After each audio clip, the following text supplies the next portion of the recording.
Okay, guys, welcome to another episode of Hooked Up Fishing. And in this episode, I'm going to be going over some of my equipment and a quick shout out to Jason Mac with an L. Mac L asked me to talk about some of my equipment. And so, with it being rainy outside, I was going to do this on the water, but I don't think I could have went over all this on the water. So I decided to go ahead and just do it here, right in here. I want to hurry up and give out a quick shout out to Cup Works. That's Cups with a K, K-U-P, Works. My buddy designed this cup here for me on his own. And he said it came out with fish eyes on it. But at any rate, it is a great deal that he has going. All of this stuff is powder coated. It's not going to chip. It's not going to peel off or anything like that. And the graphics are just super cool, man. He has some fine detail to the work to be able to match my Hooked Up Fishing logo, which is a brand logo, can't be copied to a T. He got that down packed. And he does all of this, the graphics and all of that on there, and my name, and the cup and everything. And I think it's a little over 50 bucks or 60 bucks or something like that. That's including the cup and all the work. So quick shout out to Cup Works. Just get in touch with him, go online. He actually did some work for some of the major people around here. So that's what I wanted to get out there real quick. So here I got the doorbell ringing, so I'm going to have to tell my cousin. Yeah, welcome home, but I'm doing a video. So, okay. Yeah. So, all right, we're going to fish. No, you... We're going to catch fish, all right. Stop hook 'em up. Get out here. Stop hook 'em up. Take your Sprite cover, this her Sprite cover. Okay. Oh. Okay, well, let me get over. Only got 12 minutes. All right. So, getting back to the video shoot here, guys. The next thing I wanted to go over was the equipment that Jason asked about. And the first thing that I'm going to grab, naturally you guys should have known this, was this bad boy right here, which is a Lew's, Team Lew's Light Speed Spool, LFS. But the number that you want to make sure you get is TLL1SH, okay? TLL1SH. This is, to me, and I stand behind this for a couple of reasons. And one, I'm going to be reaching down here and grabbing it right now. The best baitcaster in the world. Because right here, what you have is my very first baitcaster. And believe me, I went through tons of baitcasters.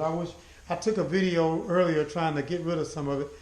I have to have in excess of 50 to 60 baitcasters that I've tried. So many different brands. Okay. And then, just on a whim, I was going to go with something that came out.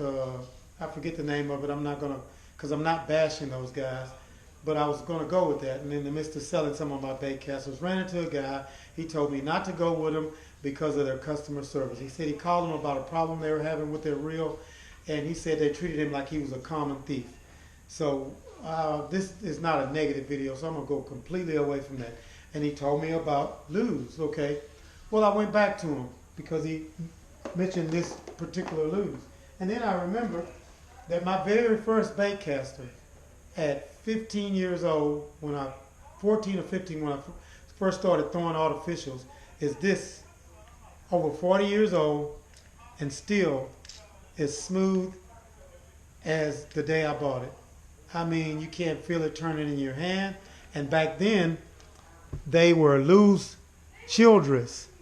And it's a speed spool, BB1G1LG. And down here, if you could see it, Browning. They were partnered with Browning, and that is too cool, man. 2 ball bearings this thing's had. Just think of that. 2 ball bearings compared to today when you have reels with a 10 or more, 11, 12, 13, 14, I'm not sure how many ball bearings.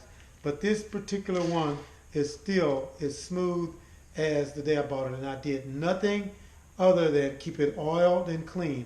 Never tore it apart, never had to rebuild it. And for that reel to still go out and catch crappie like it does, over 40 years old or so, hey, just sold me on it. So what I continued to do was follow that Lew's brand. And I got to show you guys this here, which is the newest addition to my Lew's family. I picked up on it when I got ready to do that Corpus trip going offshore. And it is a Lew's Super Duty wide, okay, speed spool. And the number on this bad boy is SDW2XH Baitcaster. Now the deal on this reel is this. Okay. Make sure I grab it here. I had a cork on it out there at Pleasure Island Pier. But here is my offshore pin. Okay. There's my offshore pin reel. Alright. I don't want to unpackage it and all of that, but this is an offshore pin on an offshore rod for kingfish, okay? Before I broke this out in Corpus, I was catching kings with jigs with this bad boy right here. Not the cork that's on there. That'll be another segment I'll get to. In fact, I'll go ahead and get that cork out of the way. And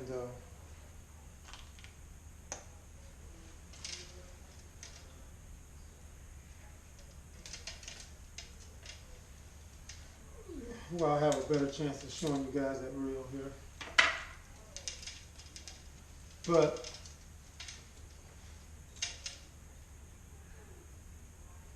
it's a wide spool because of its line capacity. With it being so wide, it holds plenty of line. Very beautiful reel, man. And I mean, this small reel has more drag force than that big offshore pin. And that pin squall here is the SQL 20 LW. Very good offshore reel. Just perfect out there. And the pin is somebody I stand behind because my mom and dad had me using pins when I was 8, 9 years old, going fishing with my mom and dad. Okay, so this is the newest addition to the family. It is a beast. I can still throw big lures, small lures with it, and it's on a trout rod.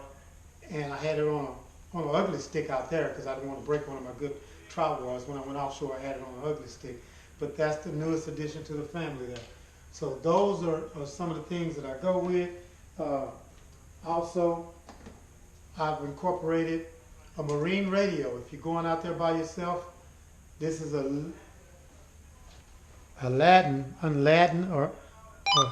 Uniden is the name of it. And 16 is a Coast Guard station. You stay on that. If you're not with buddies, you get in any kind of a situation, you hit the button, you call the Coast Guard, give them a location, boom, they got you. This one floats. This model here floats. So you want to look into it and find the floating and have you a marine radio if you're going out there by yourself. Say you're going out there to the boat cut like I do in my kayak. Okay? And what I incorporated on that reel there, on the rod at least, is this here. A lot of people have the bump sticks in their kayak. Me, I have so much tackle and stuff that I have to, a key thing with me is having room on my kayak.